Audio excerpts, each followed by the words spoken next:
ప్రపంచ దేశాల్లో అగ్రరాజ్యంగా వెలుగొందుతున్న అమెరికా, ఎవరు అవునన్నా కాదన్నా అమెరికా అగ్రరాజ్యం అనేది అన్ని దేశాలు కూడా 250 దేశాలు కూడా ఏకోన్ముఖంగా ఒప్పుకున్నాయి. ఎందుకంటే ఆర్థికంగా ఉన్న బలం కానీ, అన్ని రంగాల్లో కూడా ఉన్న బలం కానీ, సాంకేతికమైన మార్పు కానీ, ఈ రూపీ వాల్యూ ఎక్కువ ఉండటం వల్ల కానీ ఏ దేశంతో పోల్చుకున్నా కూడా అమెరికా డాలర్కి సరితూగల డాలరు లేదనేదే చెప్పచ్చు.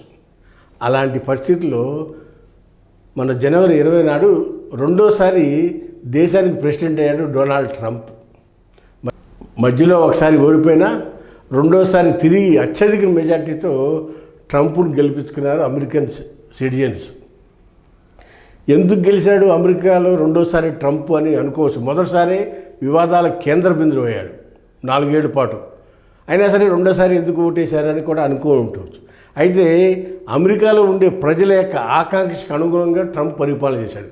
అమెరికన్ దేశస్తులకు అనుకూలంగా ట్రంప్ పరిపాలన చేశాడు. అందుకని రెండోసారి కూడా గెలిపిస్తున్నాడు. మధ్యలో వచ్చిన జో బైడెన్ పెద్ద మనిషి అవటం వలన ఆయన పరిపాలన ప్రజలకు అంతగా నచ్చలేదు. ఆయన వర్కింగ్ స్టైల్ కూడా నచ్చలేదు. దాంతో గుడ్డిలో మెల్ల అన్నట్టుగా ఒప్పు చేసినా ట్రంపే మెరుగు అనే ఉద్దేశంతో ట్రంప్కి అత్యధిక మెజార్టీతో ఓట్లేసి గెలిపించారు. ఆయన జనవరి 20వ తారీఖు నాడు రెండోసారి ప్రెసిడెంట్గా ప్రమాణ స్వీకారం చేశాడు. ఆ రోజు నుంచి ప్రపంచ దేశాలన్నిటికీ కూడా భయం పట్టుకుంది. ఎందుకు? ఈయన కొత్త జీవోలు చట్టాలు చేయటం మొదలెట్టాడు.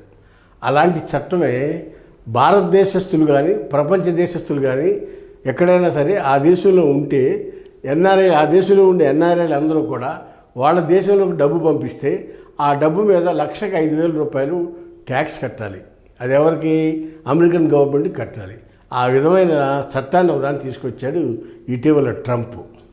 సుమారుగా భారతదేశం నుండి వివిధ దేశాల్లో ఉన్న ఎన్ఆర్ఐలు ఆ దేశాల నుంచి వాళ్ళు సంపాదించుకున్న సేవింగ్స్లో మన దేశానికి తల్లిదండ్రులు కానీ వారి కుటుంబ సభ్యులకు కానీ ఇక్కడ ప్రాపర్టీస్ కొనుక్కుంటాం కానీ దేనికన్నా కానీ ఇండియా పంపించేది సంవత్సరానికి సుమారుగా $8,300 కోట్ల రూపాయలు ఇండియాకి వస్తాయి. అది ఎక్కువగా అమెరికా నుంచి వస్తాయి. ఇతర గల్ఫ్ దేశాల నుంచి కానీ ఆస్ట్రేలియా, కెనడా, లండన్ నుంచి కూడా కొంత అమౌంట్ వచ్చినా అందులో ఎక్కువ మొత్తం అమెరికా నుంచి వస్తుంది. అది భారతదేశానికి వచ్చేది, ప్రపంచ దేశాల్లో భారతదేశానికి వచ్చే డబ్బు ఎంతంటే $8,300 కోట్ల ఇండియాకు వస్తుంది. ఇది వివిధ దేశాల నుంచి మన ఎంప్లాయీస్, మన పిల్లలు అక్కడి నుంచి పంపించే డబ్బు. ఆ డబ్బు $8,300 కోట్లు ఇండియా వస్తుంది. అమెరికా అవ్వచ్చు, ఆస్ట్రేలియా అవ్వచ్చు, లండన్ అవ్వచ్చు, న్యూజిలాండ్ అవ్వచ్చు, దుబాయ్ అవ్వచ్చు, గల్ఫ్ కంట్రీస్ అవ్వచ్చు, ఎక్కడి నుంచైనా రాని ఆ డబ్బు మన దేశాలకి వస్తూ ఉంది. అందులో ఎక్కువ భాగం 180% డబ్బు అమెరికా నుంచి వస్తుంది. దాని మీద ప్రతి ₹1,00,000కి $5,000 అమెరికన్ గవర్నమెంట్కి ట్యాక్స్ రూపంలో చెల్లించాలనేది ఒక కొత్త చట్టాన్ని తీసుకొస్తున్నాడు ట్రంప్.